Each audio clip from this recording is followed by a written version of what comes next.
Let's take this next caller. Hope I didn't explode the system by snapping the table like that. Caller, welcome to the show. Please tell us your name if I didn't blow you out of the studio.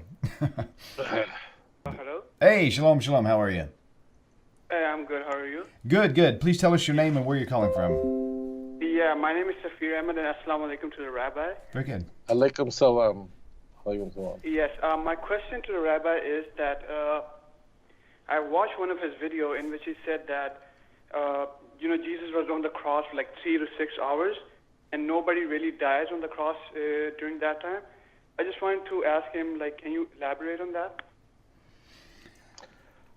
Yeah. Hey, that's beautiful because as I'm kind of like paying attention to everything here, I noticed somebody made comment about that. And Rabbi, in your comments, didn't the book of Josephus, it said something about his friends? He had a couple friends that were crucified, and he actually went in after 2 days and asked them to be taken down, and they did. One of them did die, but the other one survived after 2 full days. I've heard all kinds of really interesting stories. I'd like to hear your opinion on that. As it turns out, the passion narratives, those the narratives in the Christian Bible that seek to describe the alleged crucifixion. I use the word alleged. If you're a Christian, don't write me 50 hate letters. Okay, I'm just going to say, alleged crucifixion could be not an Islamic faith. It is one passage in the Quran. There's no other passage like it. It's Surah 4, verse 157, makes it very clear that Jesus did not die on the cross. There is a disagreement. In fact, in my book, and you can get it on Amazon, I'm kidding, but in my book I actually chart out the very significant contradictions in the story of the crucifixion and resurrection of Jesus as the Gospels advance it. They're all, although the fundamental point that Jesus was crucified and then resurrects appears in all the Gospels except for Mark, because Mark, although when you buy the book on Amazon, it ends with verse 20, chapter 16, verse 20. The last 12 verses of the book of Mark are a later interpolation. Mark originally ended at chapter 16, verse 8, where the women, Salome and Mary, arrive at the tomb, and they're told that Jesus rose from the dead, tell the disciples to go to the Galilee. It ends by saying that the women were frightened and they said nothing to anyone. This, of course, would be very unsatisfying to Christian scribes in later centuries. So the 12 last passages of the book of Mark were a later addition. We don't have resurrection accounts in the book of Mark. In the book of Mark, chapter 15, verse 25, Jesus was crucified in the 3rd hour, which means if you take a day that starts at 6 and ends at 6, we're just going to make it real simple, okay? So that means, according to Mark, Jesus was crucified at 9 a.m. But the book of John disagrees with this. In the book of John, in chapter 19, verse 14 and 15, the book of John explicitly says that Jesus was crucified in the 6th hour, which means, and again, in a day, he begins at 6 and ends at 6, that means that he was crucified somewhere noon. And therefore, the book of John has Jesus crucified 3 hours later than the book of Mark. I want to warn you at this point. This is not the interesting thing. If you share this with a Christian, most Christians go, you're being picky and it's not really very important. But here's where it does get interesting, and that is that we don't have a historian says that no one ever died on the cross in 6 hours, but people didn't die on a cross in 6 hours. If you've never been to Jerusalem, Jerusalem has very temperate weather. And guarantee you, if you go online and you look up what is the weather in Jerusalem in April, meaning when Passover is, in Fahrenheit, I don't know what it is Celsius, and I'm against Celsius, I'm kidding. If you look at Fahrenheit, it's going to be 75 degrees. It's just gorgeous. And Jerusalem is nearly 1,000 meters up, so that means it's a little it's higher up. There's no humidity. It's just absolutely beautiful. So, what would cause an adult? What would cause an adult? Why would an adult die on a cross in 6 hours? Why would an adult be on a cross for 6 hours and die? I can't say it. I can't happen. I remember, it's just inconceivable to me. This is, we don't find in the literature. And we do find in the literature, as you pointed out, that Josephus describes walking around the city of Jerusalem. And I know it's hard to imagine this, but when the Jews were at war with Rome, and in many other very difficult times in the first century, so it was a common sight to see many people crucified outside the walls of Yerushalayim. Why did the Romans crucify anybody? If you killed someone, if you robbed a bank, you would not get crucified. It was a very expensive way to kill somebody. It would just take you and chop your head off. If you were a citizen, they would send you, whatever. But they didn't need, to use a crucifix, it means you needed wood. It was a very, very big deal. The reason someone was crucified is basically for one reason, and that is that you committed treason against the empire. So they wanted to make an example of you. And a person typically would be on the cross. That means an adult would be on the cross and would be there, usually bound, for days and days before they would die. Eventually, what would occur is that their legs could no longer support the weight of their body and dropped out. Their lungs would be elongated and they would die of asphyxiation, which, and as you mentioned, Josephus describes seeing his friends on a cross days later. And he went and asked the Roman officials he intervened on their behalf to bring them down alive. People, why would someone die on the cross? Sitting on a cross for 6 hours? However you want to arrange their hands, what would cause someone to die in 73-degree weather in Jerusalem weather? It's not humid. It's beautiful. I don't care when you look up Jerusalem in April. It is gorgeous. Jerusalem, incidentally, just has fabulous weather. 8 solid months. That means 3/4 of the year in Jerusalem, the weather's virtually perfect. It's like you don't need an air conditioner. It's cool, it's not too hot, it's perfect. So therefore, therefore, I can't say it's not possible that someone, it's just, to me, that's a very impressive claim, and it's an outrageous claim, frankly. Normally I'm in the area of proof, but I'll tell you an interesting story. I had I still do, an ongoing Facebook conversation with a young man from India. He's probably watching the show and knows who he is, I won't say more, and he's a devout Christian. I don't know if he still is, but let's just say, because I haven't spoken to him in a while. But he was a devout Christian, probably still is. And he said that, how could you, doesn't the accounts of Jesus rising from the dead, don't you find that very impressive?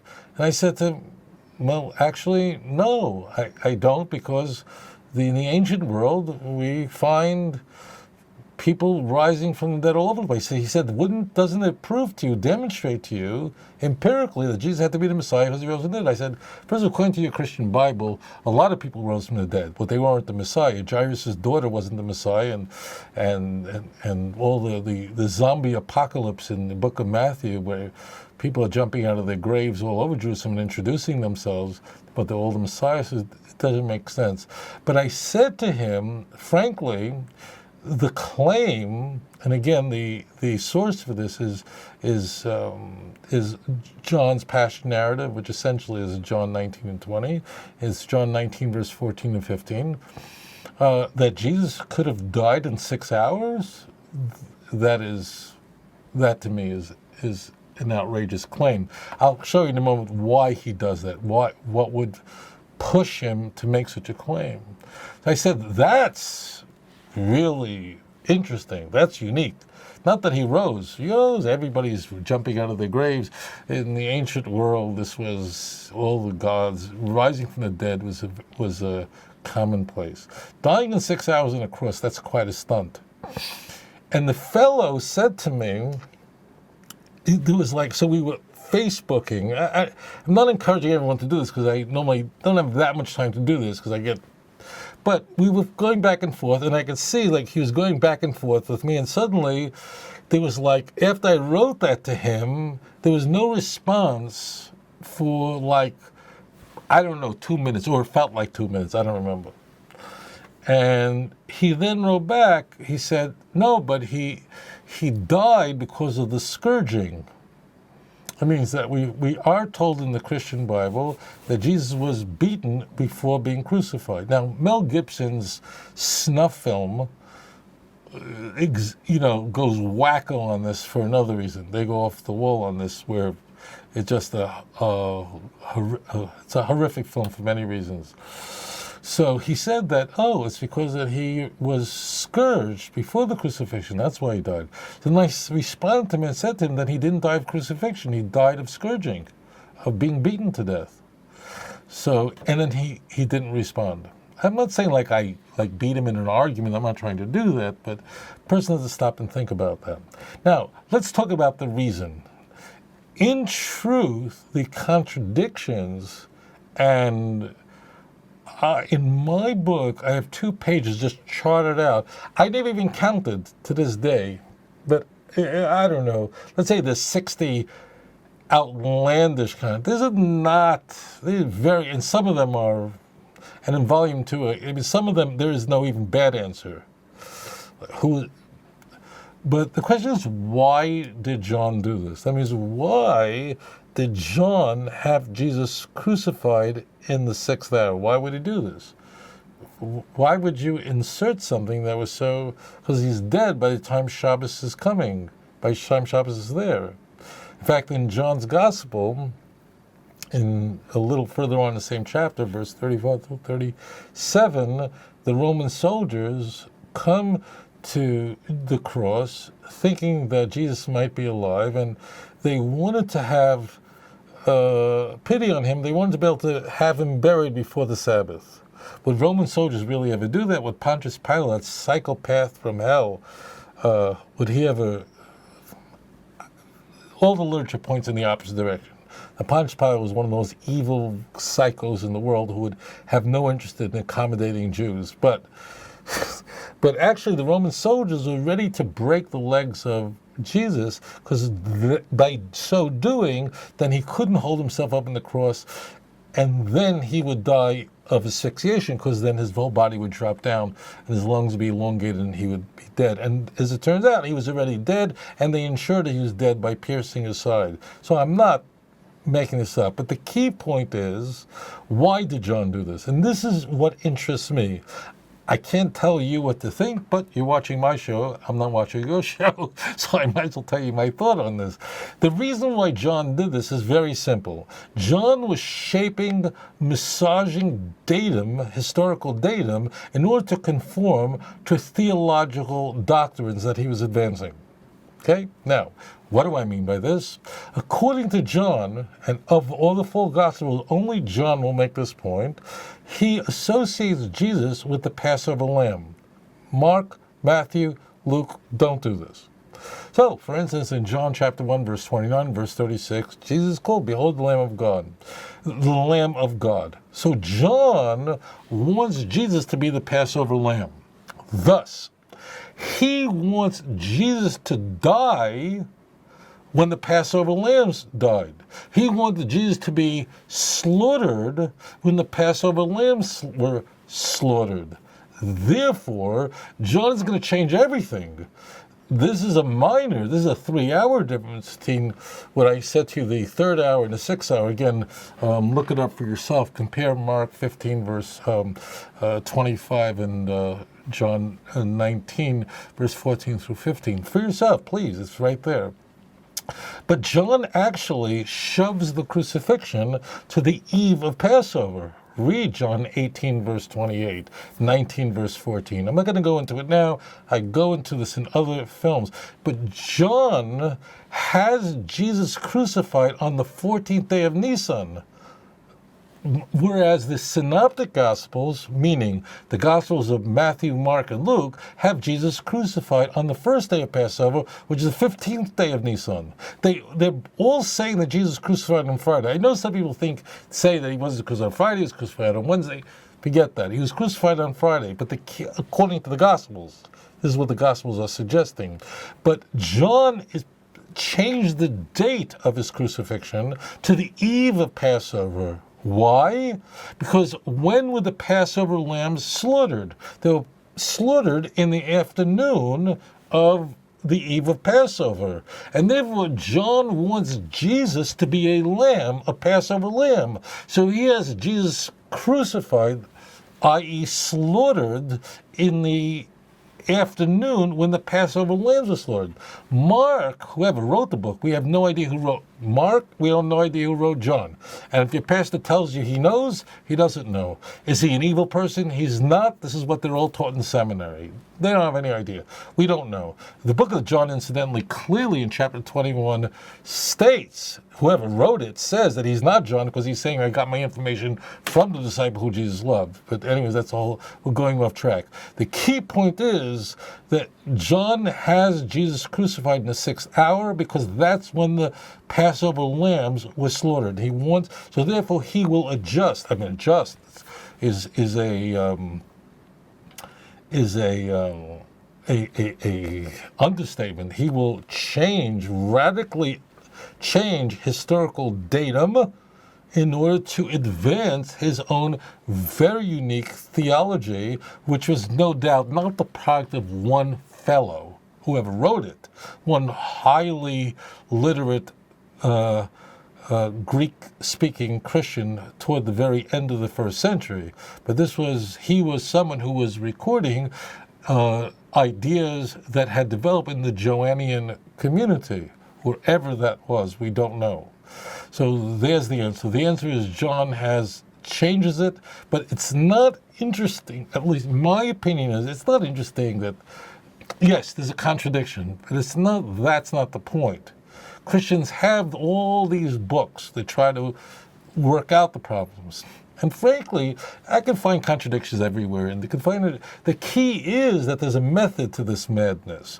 John has changed the story in order to advance a theological point. It's a terrible point, because the Passover lamb, frankly, was not slaughtered for anybody's sins. He got the wrong sacrifice. The Passover lamb was offered by people who believed in God and trusted in God and willing to risk their lives in Egypt and slaughter an Egyptian god. So it was just the opposite. So John was no rabbi, because he had no background, because he just chose the wrong sacrifice. If he wants to choose a sacrifice, choose a sin offering of Leviticus 4, a Yom Kippur offering of Leviticus 16. He chose the absolute worst thing he can do. Moreover, if you see in the book of Ezekiel, chapter 46, that the prince, the Mashiach himself, is in chapter 45 and 46 is going to offer a Passover sacrifice in the Messianic age. Why would Jesus be eating a Passover sacrifice if he is a sacrifice? So it all becomes nonsensical. Anyways, thank you for that question. אדון עולם אשר מלך בטרם כל יציר נברא ועת נעשה בחפצו כל אזי מלך שמו נקרא ואחרי ככלות הכל לבדו ימלוך נורא והוא היה והוא עובר